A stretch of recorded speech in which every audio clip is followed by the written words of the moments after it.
Dear students, आज हम पॉलीपेटेली की एक और महत्वपूर्ण फैमिली के बारे में पढ़ेंगे जिसका नाम है फैमिली रेननकुलेसी। इस फैमिली की जो सिस्टमेटिक पोजीशन है बेंथम व हुकर के अनुसार वह इस प्रकार से है। डिवीज़न या प्रभाग एंजियोस्पर्मी, सब डिवीज़न या उप प्रभाग डाइकोटिलिडनी, क्लास या वर्ग पॉलीपेटेली, सीरीज या श्रेणी थैलेमीफ्लोरी, ऑर्डर या गण रेनेल्स और फैमिली या कुल रेननकुलेसी। इस फैमिली को बटरकप फैमिली या क्रोफुट फैमिली भी कहते हैं। अब हम फैमिली रेननकुलेसी के कुछ विभेदक लक्षण या डिस्टिंग्विशिंग कैरेक्टर्स के बारे में पढ़ते हैं, जिसमें से सबसे पहले कैरेक्टर है कि इस फैमिली के सदस्य एक वर्षीय या बहुवर्षीय शाक या हर्ब्स होते हैं। सेकंड कैरेक्टर है इस फैमिली के प्लांट्स के पर्ण अननुपर्णी या एक्स स्टिपुलेट होते हैं तथा पर्णाधार आच्छदी होता है या लीफ बेस शीथिंग होता है। थर्ड है फ्लावर्स जायांगधर या हाइपोगाइनस होते हैं और पुष्पासन उत्तल या उभरा हुआ होता है। हाइपोगाइनस या जायांगधर पुष्प से हमारा तात्पर्य यह होता है कि पुष्पासन उत्तल होता है और इस पुष्पासन के सबसे ऊपरी सिरे पर या उसके सबसे ऊपरी केंद्रीय भाग पर फीमेल सेक्स ऑर्गन गाइनोशियम स्थित होता है और पुष्प के जो अन्य चक्र हैं जैसे एंड्रोशियम, कोरोला, कैलिक्स, ये गाइनोशियम से नीचे की तरफ स्थित होते हैं, तो ऐसा पुष्प हाइपोगाइनस कहलाता है।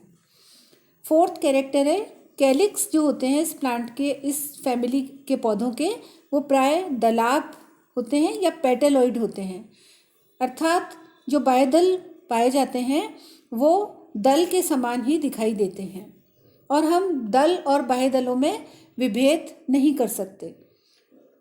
नेक्स्ट कैरेक्टर है स्टेमन्स असंख्य होते हैं, स्वतंत्र होते हैं और सर्पिलाकार चक्रिक रूप से अरेंज्ड होते हैं तथा ये बहिर्मुखी या एक्सट्रोज होते हैं। सर्पिलाकार चक्रिक या स्पाइरोसाइक्लिक अरेंजमेंट से हमारा तात्पर्य इस प्रकार से है कि जो पुंकेसर हैं वे इस प्रकार से अरेंज्ड होते हैं, इस तरह से।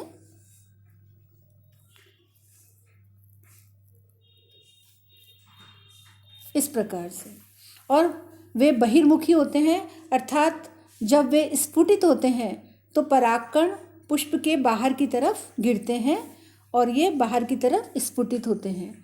नेक्स्ट कैरेक्टर है जायांग प्राय बहुअंडपी होता है और वियुक्ता अंडपी या एपोकार्पस कंडीशन पाई जाती है, अर्थात सभी कार्पस जो होते हैं वे एक दूसरे से स्वतंत्र होते हैं, फ्यूज नहीं होते।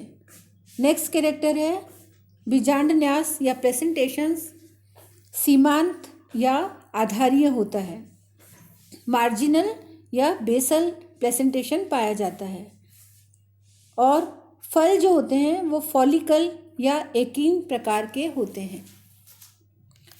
अब हम फैमिली रेननकुलेसी का वितरण एवं प्राप्ति स्थान के बारे में पढ़ेंगे, अकरेंस एंड डिस्ट्रीब्यूशन।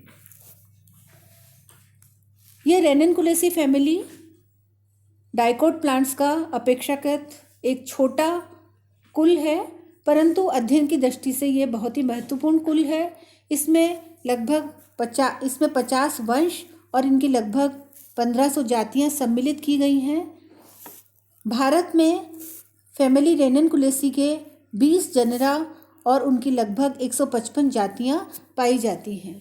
भारत में इस कुल के सदस्य केवल पर्वतीय क्षेत्रों में ही पाए जाते हैं, जबकि विश्व में इस कुल के सदस्य मुख्यतः नॉर्थ टेम्परेट क्षेत्रों में पाए जाते हैं। अब हम फैमिली रेननकुलेसी की एफिनिटीज़ और फाइलोजेनेटिक रिलेशनशिप्स या बंधुता एवं जातिवृत्तीय संबंध के बारे में पढ़ते हैं। अधिकांश पादप वर्गीकरण वैज्ञानिकों के अनुसार फैमिली रेननकुलेसी को डाइकोट प्लांट्स का सर्वाधिक आदिम या प्रिमिटिव कुल माना गया है, क्योंकि इसके सदस्यों में कई ऐसे लक्षण पाए जाते हैं जो प्रिमिटिव होते हैं। जैसे इसके पुष्पों में त्रिज्यात सममिति पाई जाती है और पुष्प उभयलिंगी होते हैं। सेकंड कैरेक्टर है पुष्प का सर्पिल, चक्रिक या स्पाइरोसाइक्लिक होना। थर्ड कैरेक्टर है असंख्य पुंकेसरों एवं अंडकों की उपस्थिति। फोर्थ कैरेक्टर है पुंकेसरों का एक्सट्रोस स्फुटन या बहिर्मुखी स्फुटन।